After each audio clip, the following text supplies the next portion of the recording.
Halo, assalamualaikum warahmatullahi wabarakatuh. Jumpa lagi bersama gue Wildan Copa Al Bukhari di acara yang sama, catatan pejabat. Sebelum ke pembahasan, gue cuma mau ngasih info doang. Kan sekarang lagi membuat atau membangun namanya IP, Intellectual Property, ya kan? Intellectual Property. Nah, karena saya gak intelek banget, jadi gak disebutnya intellectual property, disebutnya apa ya, pokoknya sejenis intellectual property itu.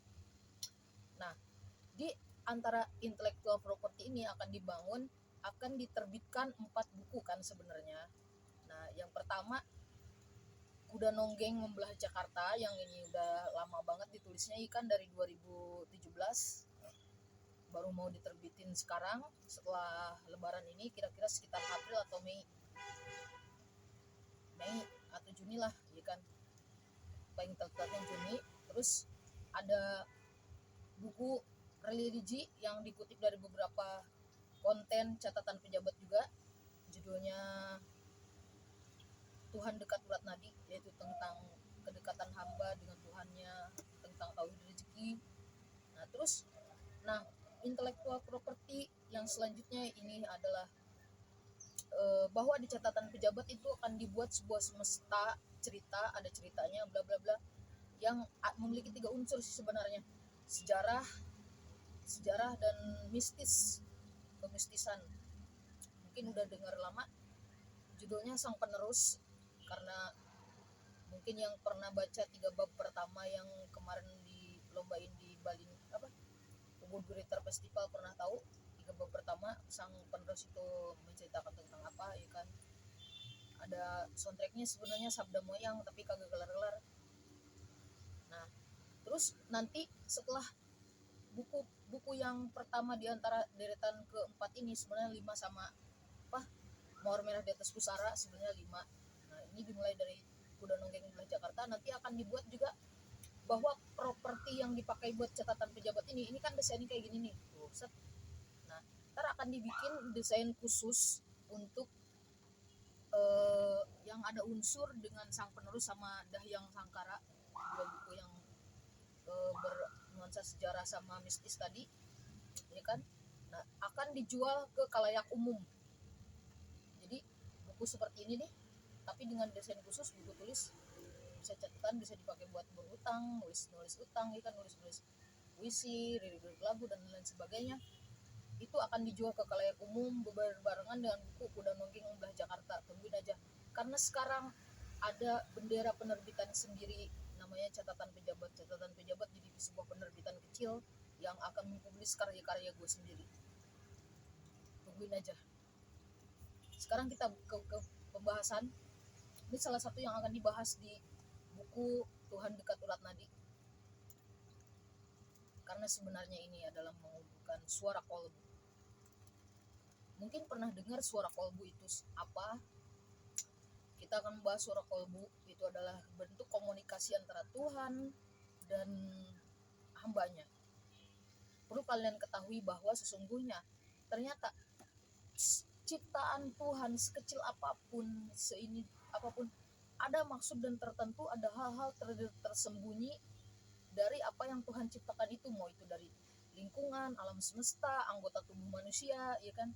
Itu ada rahasia-rahasianya. Seperti kata gue waktu itu kan pernah dibahas juga, jika air laut di seluruh semesta ini dijadikan tinta dan daun-daun ditempel-tempelin terus menjadi kertas, itu tidak akan pernah kelar menulis misteri atau hal-hal apapun yang Tuhan ciptakan, ilmu-ilmu Tuhan ditulis di daun tersebut dan di air laut digabungin menjadi tinta. Itu tidak akan pernah kelar-kelar, saking banyaknya misteri di muka bumi ini yang Tuhan sembunyikan, yang perlu kita kulik lagi, ya kan, kita cari, belajar, kita gali lagi.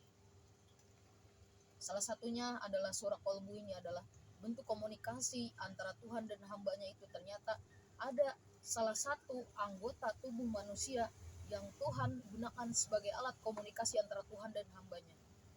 Ini menurut beberapa keterangan ada seperti itu. Mari kita bahas dulu, kita lihat dulu catatan pejabat. Nah, ini dia kolbu. Menurut seorang dokter, Aisyah Dahlan, bahwa di dalam jantung manusia ada titik kecil dalam jantung manusia yang disebut suara Tuhan.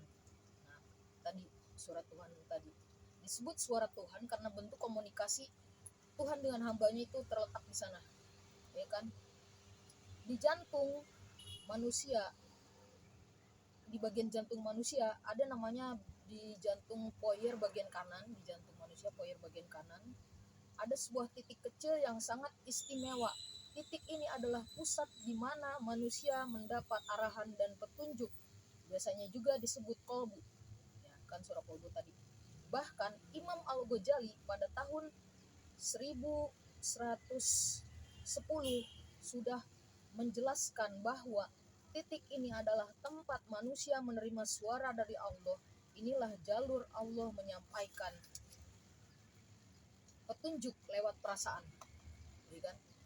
Allah melakukan petunjuk, memberikan petunjuk lewat perasaan kita. Fakta ilmiah mendukung penelitian pada 2021 menemukan bahwa titik kecil ini memiliki 4.000 koneksi saraf yang langsung berhubung dengan miliaran neuron di otak. Titik kecil tadi di jantung, cuma titik kecil di jantung tadi, ya kan, di foyer bagian kanan. Nah, itu ada terkoneksi dengan saraf ke otak langsung, ya kan? Nah, memiliki miliaran neuron di otak. Para ilmuwan bahkan menyebut jantung memiliki otaknya sendiri. Lebih menarik lagi, sejak manusia di dalam kandungan, titik ini telah menyimpan rekaman ilahi, entah apa yang Allah kehendaki dalam hidup kita. Tetapi masalahnya, kolbu ini sering mati rasa ketika kita jauh dari Allah. Itu dia. Sebenarnya kalau kita bahas, mungkin kita pernah secara tidak langsung Tuhan itu Tuhan itu berkomunikasi dengan kita. Nah, tadi banget nih sebenarnya. Tadi banget sebenarnya kayak gini. Mungkin kalian pernah lihat, pernah merasakan, mungkin bukan karena gue sendiri, pernah merasakan ingin pergi ke suatu tempat, akhirnya kayak ada rasa, jangan sekarang dan ntar aja, ya kan? Terus kalian ragu, jalan enggak, akhirnya memutuskan untuk tidak jalan, dan akhirnya tempat yang mau kita datangi itu terjadi apa-apa, entah kecelakaan, entah apa, ya kan? Nah, mungkin itu adalah bentuk komunikasi Tuhan lewat titik kecil di jantung tadi, ya kan? Nah, itu adalah bentuk komunikasi. Nah, ini tadi banget nih. Sini kan ada lemari 2 nih. Di sebelah situ bekas punyanya ibu, kagak dibawa lagi, rencananya mau dibawa dikasih ke siapa gitu. Sini lemari gua. Isinya tuh ada buku, ada Al-Quran, ada baju, ada segala macem. Dan gua tidur di bawahnya. Sekitar jam 4:30 setelah subuh tuh gue belum bangun,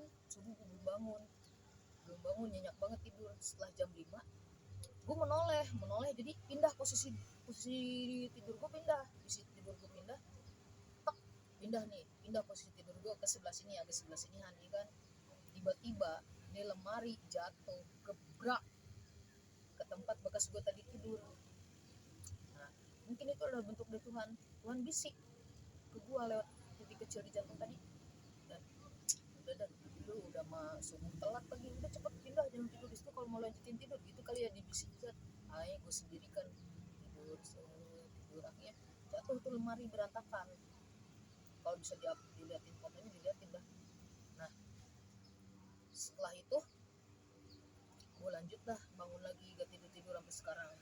Nah, itu, dan sering juga kayak gitu. Pernah tuh dulu waktu masih pakai ikat kepala yang kayak Deddy Mulyadi yang motifnya macan. Ini kan ketutupan sini doang nih, ini bolong. Lagi beres-beres apa gitu, ngelap, bisa jatuh dari lemari gantung, nyelipnya di sini nih, gitu, nyelip di sini, gitunya. Gak ke tengah-tengah sih, kalau ke tengah kelar deh hari itu juga ikan gua. itu dia bentuk bahwa Tuhan itu peduli sama kita ya kan, dan dia berkomunikasi dengan kita lewat jantung itu ya kan. Makanya kalau kita tiba-tiba lagi ngapain, tiba-tiba kayak ada bisik-bisik ya kan, apa sih ini, oh ternyata kita harus melakukan ini, harus melakukan ini, kayak hati kecil kita ya kan mengatakan oh kita harus ini, harus itu ternyata bentuk komunikasi Tuhan terhadap kita ya kan.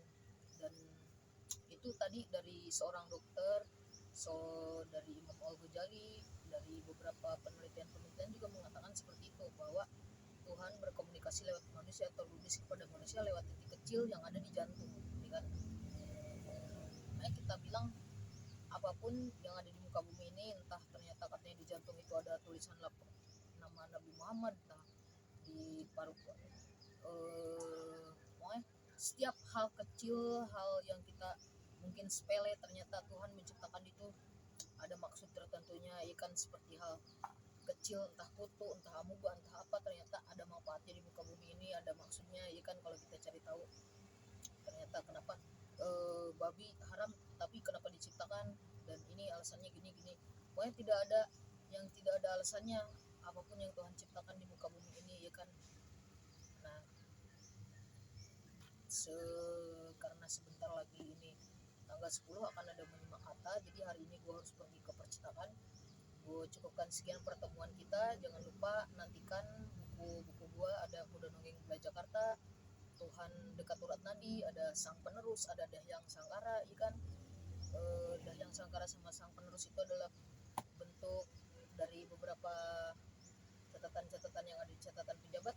Tunggu aja. Cukup sekian dari gue. Wassalamualaikum warahmatullahi wabarakatuh.